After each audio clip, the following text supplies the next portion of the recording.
हरे कृष्ण। विदुर जी बहुत अच्छे भक्त थे, महान भक्त थे, स्पष्टवादी थे, सच्चा बोलते थे और ये बात दुर्योधन को अच्छी नहीं लगती थी।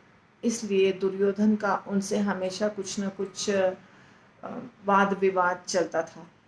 तो जब भगवान कृष्ण शांति दूत बनकर गए थे हस्तिनापुर, तो उस समय दुर्योधन ने तो सम्मान नहीं किया भगवान का अच्छे से, उनके प्रस्ताव को महत्व नहीं दिया। धृतराष्ट्र या दुर्योधन या उनका जो पूरा परिवार था, तो भगवान वहां से उठकर चले गए विदुर जी के घर। हालांकि दुर्योधन ने बहुत कुछ बनाकर रखा था, जो भगवान को कहते हैं ना, दुर्योधन का भोग न खायो साग विदुर घर खाई। तो दुर्योधन के महल में बहुत कुछ बना हुआ था, पर भगवान ने स्वीकार नहीं किया और विदुर जी के घर चले गए। जब विदुर जी के घर गए तो विदुर जी घर पर नहीं थे, दरवाजा बंद था और माता स्नान कर रही थी, उनकी पत्नी। कहते हैं विदुर जी के पास धन नहीं था, क्योंकि वो धन स्वीकारते नहीं थे।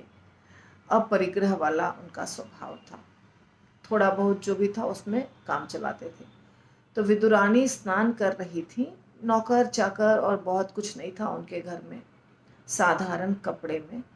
और भगवान कृष्ण, अब देखिए भगवान तो सब कुछ जानते हैं, पर वो भक्त का गुणगान कराने के लिए मौका ऐसा ढूंढते हैं कि क्या करें जो भक्त का गुणगान हो। तो ऐसे समय पर गए जिस समय उनके घर में कुछ सुविधा नहीं थी। विदुर जी के घर में माता, जब माता आवाज़ सुनी दरवाज़ा खटखटाने का, जो कृष्ण ने दरवाज़ा खटखटाया, तो स्नान करते करते तुरंत नहीं आ सकी। तो भगवान ने बोला, मैं कृष्ण हूँ और मैं बहुत भूखा हूँ, मुझे खाने दो।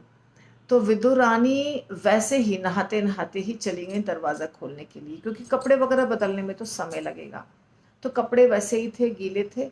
भगवान ने उनके ऊपर अपना पीताम्बर डाल दिया, जो उत्तरीय होता है वो डाल दिया। विदुरानी फिर अंदर गईं और अंदर केले थे पड़े हुए, तो केले लाईं और भगवान को अर्पित की। तो केले के छिलके भगवान को खिलाने लग गईं और केले बस रखते गईं, क्योंकि होश ही नहीं था उनको। सिर्फ यही ध्यान था कि भगवान भूखे हैं और उनको खिलाना है, जल्दी से उनको कुछ खिलाना है, क्योंकि उनको बहुत भूख लगी है, ऐसा ही भगवान ने कहा था।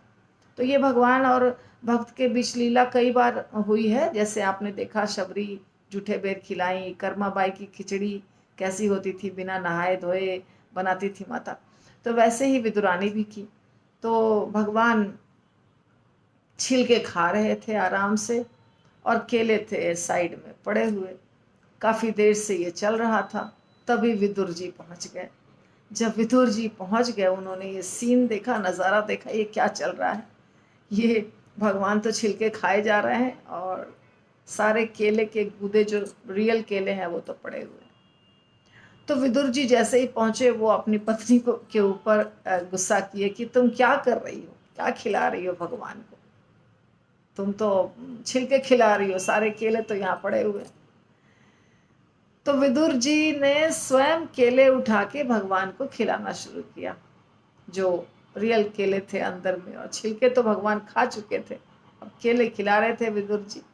तो विदुर जी की पत्नी जो है ना, वो भगवान से नाराज हो गई और भगवान से नाराज होकर के उन्होंने बोला, छिलका दीन है श्याम कहाँ, भूल तन मन ज्ञान। शाम को मैंने छिलका दिया क्योंकि मुझे तन और मन का होश बिल्कुल नहीं था। खाए पै क्यों आपने, पर आपने क्यों खा लिया, भूल ही गए क्यों भान। तो मैंने तो गलती से आपको छिलका खिला दिया, पर आप खाए क्यों। ऐसा करके वो नाराज होकर के कृष्ण को बोलने लग गई कि आपने क्यों खाया, आपने ऐसा कार्य क्यों कर लिया। तो भगवान को बहुत अच्छा लगा विदुरानी का डांटना या उनकी सरलता से भगवान बहुत प्रसन्न हो गए। और भगवान ने विदुर जी से कहा, विदुर जी आप बड़े गलत मौके पर आ गए, मैं बड़ा आनंद ले रहा था छिलके को खाते खाते। अभी आप मुझे केले खिला तो रहे हैं, पर मुझे केले में उतना स्वाद नहीं आ रहा है जितना स्वाद छिलके में आ रहा था। तो ये है भगवान का प्रेम। भगवान प्रेम देखते हैं कि भक्त मुझे किस प्रेम से खिला रहा है। हालांकि विदुर जी भी प्रेम से ही खिला रहे थे, पर विदुर जी को इतना तो होश था कि ये केला है और ये छिलका है। माता को होश ही नहीं था। माता के दिमाग में सिर्फ एक बात थी, भगवान बहुत भूखे हैं, उनको जल्दी से खिलाना है।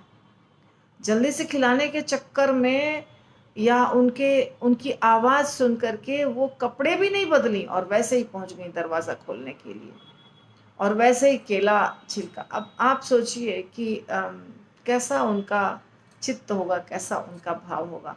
तो ये है भगवान के प्रति प्रेम, और भगवान अपने भक्त के प्रेम को बहुत अच्छे से समझते हैं। इसी को कहते हैं योग माया का कार्य। जब भगवान और भक्त के बीच लीला होती है तो योग माया जो है ना, वो दोनों के ऊपर हावी रहती है, जिसके कारण भक्त को कुछ भी समझ में नहीं आता है कि मैं कर क्या रही हूँ या कर क्या रहा हूँ। कहते हैं ना, यशोदा माता ने बांध दिया भगवान को, कौशल्या माता ने मुख के अंदर, भगवान राम के मुख के अंदर ब्रह्मांड को देखा था। यशोदा माता ने भी कृष्ण के मुख के अंदर ब्रह्मांड को देखा था, पर फिर भूल जाती हैं वो, क्योंकि योग माया कार्य करती है और भगवान इस लीला का आनंद लेते हैं। भक्त जैसे छिलका खिला रहे हैं तो भगवान आनंद से छिलका खा रहे हैं। ये है आनंद, भगवान और भक्त के बीच का प्रेम। हरि बोल।